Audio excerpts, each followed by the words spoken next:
მე ვარ თეა ჯანჯღავა და მთავარი ჩემი სათქმელი იმის შესახებ თუ ვინ ვარ, ეს არის ის, რომ მე ვარ აფხაზეთიდან, სოხუმელი თეა. მართალია 30 წელზე მეტია აფხაზეთი თვალად არ მინახავს და გავიზარდე აქ ბათუმში. მაგრამ ეს მოცემულობა სამუდამოდ და ძალიან ცოცხლად არის ჩვენს ოჯახში და ასე გაიზარდა ჩემში, რომ მე ვარ აფხაზეთელი, მე ვარ სოხუმელი და სადაც არ უნდა ვიყო, ეს სამუდამოდ არჩება ასე. რაც შეეხება ჩემს პროფესიას, ალბათ ესეც რაღაც სიმბოლურია თითქოს. განათლებით გახლავართ სამართალმცოდნე იურისტი და ტრენერი ფსიქოლოგ-პრაქტიკოსის კვალიფიკაციით და მთელი ჩემი შეგნებული ცხოვრება ადამიანების უფლების დაცვის კუთხით მუშაობ. მთელი ჩემი სამუშაო, ალბათ სამუშაოც ეს ცხოვრების წესიც უკავშირდება ადამიანის უფლების დაცვას. უამრავ უდიდეს არასამთავრობო ორგანიზაციაში მიმუშავია. ეს იყო ჩემი ალბათ მთავარი ტრამპლინი, როდესაც მე ფაქტიურად პატარა ვიყავი ძალიან, როდესაც მომცა საშუალება ნორვეგიის ტოლთა საბჭო იყო ერთ-ერთი უდიდესი არასამთავრობო ორგანიზაცია, რომლისთვის პრიორიტეტი იყო აფხაზეთიდან დევნილი ბავშვები და მე მაშინ გამიმართლა და მოვხდი ამ პროექტში და ასე დაიწყო ჩემი გზა.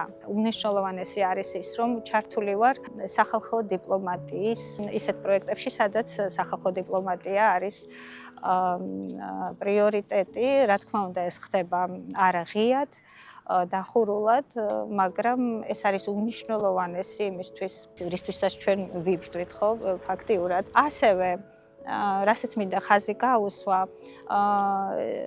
მე ვარ უგზო-უკვლოდ დაკარგულთა ოჯახური კომიტეტის ბათუმის წევრი, ბათუმის ორგანიზაციის წევრი. ეს არის ჩვენთვის ძალიან მნიშვნელოვანი, იმიტომ რომ მე ვეკუთვნი იმ ოჯახს, რომელმაც უგზო-უკვლოდ დაკარგა ოჯახის წევრი აფხაზეთში.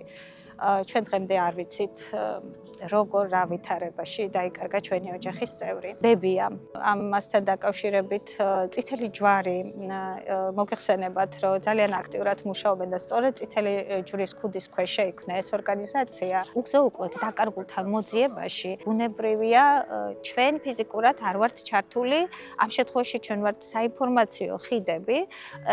ამას ძალიან ეფექტურად და წლები აკეთებს წითელი ჯვარი. ამ მომენტისთვის მუშაობ ბათუმის მუნიციპალიტეტის საკრებულოში თანასწორობის საკითხებზე პასუხისმგებელი პირი გახლავართ უკვე წლებია და ისევ და ისევ ადამიანების უფლების დაცვის კუთხით მუშაობ.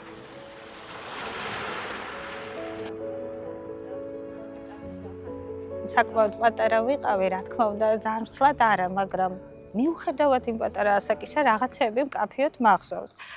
ერთ-ერთი ალბათ არის ჩვენი სანაპირო. ულამაზესი პალმები, რითიც არის ცნობილი აფხაზეთი, ჩვენი ზღვა, რომელსაც ბათუმის ზღვაც მაგონებს და ალბათ აქ ამიტომ ვარ ყველაზე კომფორტულად და ჩემი სახლის ეზო, სადაც ყველაზე ტკბილად მაგონდება ჩემი ბავშვობის მეგობრები. შეერაღებულმა კონფლიქტმა გამოიწვია ის, რომ ჩვენ ძალიან ბევრი რამ დავკარგეთ, ადამიანები, ოჯახის წევრები, სახლი და დავკარგეთ მეგობრები. უახლოესი ძალიან დიდი სტრესი იყო ამ ბავშვებთან განშორება. მე მახსოვს რა მძაფრ ემოციებს განვიცდით. ქართველები, რუსები, სომხები, ბერძნები იმდენად კომფორტულ ტოლერანტულ გარემოში ვიზრდებოდით, ჩემთვის ყველაზე ტკბილად გასახსენებელი ალბათ ეს არის და ის რომ მახსოვს ეს სეირნობა ჩვენს ულამაზეს სანაპიროზე, რატომღაც მკაფიოდ მახსოვს ეს. შეიძლება ეს იმან შეინარჩუნა, რომ ხშირად ოჯახში ამაზე მიდის საუბარი და ასევე იმან რომ მე ვცხოვრობ ზღვასთან და ეს ზღვა ჩვენი რაღაც სიმბოლური თითქოს ფიზიკური კავშირია სოხუმთან, თითქოს აქედან ხედავ, აქედან ვუყურებ თითქოს ჰორიზონტიდან ვცდილობ დავინახო ჩვენი აფხაზეთი. ეს გზა იყო ურთულესი. გზა გაურკვევლობაში ჩამოვედით ფაქტიურად, შენ არავინ აქ არ ყავს.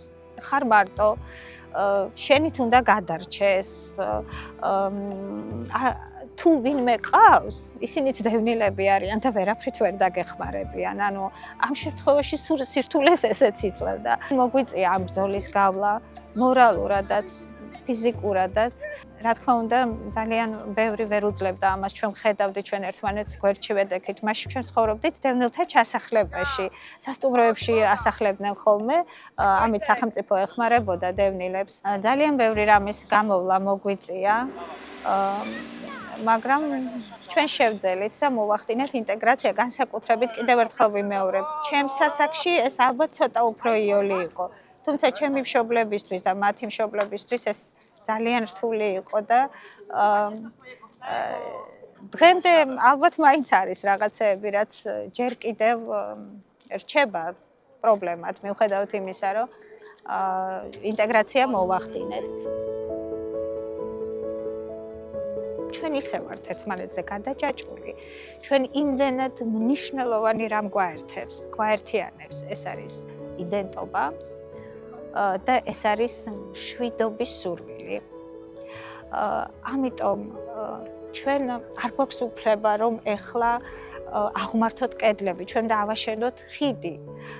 რა თქმა უნდა, ეს არის რთული, სენსიტიური გზა, მაგრამ ჩვენი ახალგაზრდები არიან ის ადამიანები, მართალია, ვერ წავშლით იმას, რომ ჩვენ ვატარებთ გარკვეულ ტკივილს, წყენას.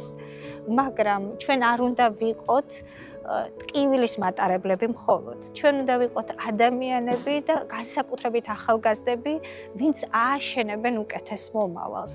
და თითოეულ ახალგაზრდას იქით და აქეთ აქვს ეს ბერკეტი, რომ ააშენოს მშვიდობიან გარემოში, პატარა ნაბიჯებით, პატივისცემით, სიყვარულის გამოხატვით, ისე რომ ვაპატიოთ ერთმანეთს და მე მჯერა და მე ვაგზავნი იმედებს.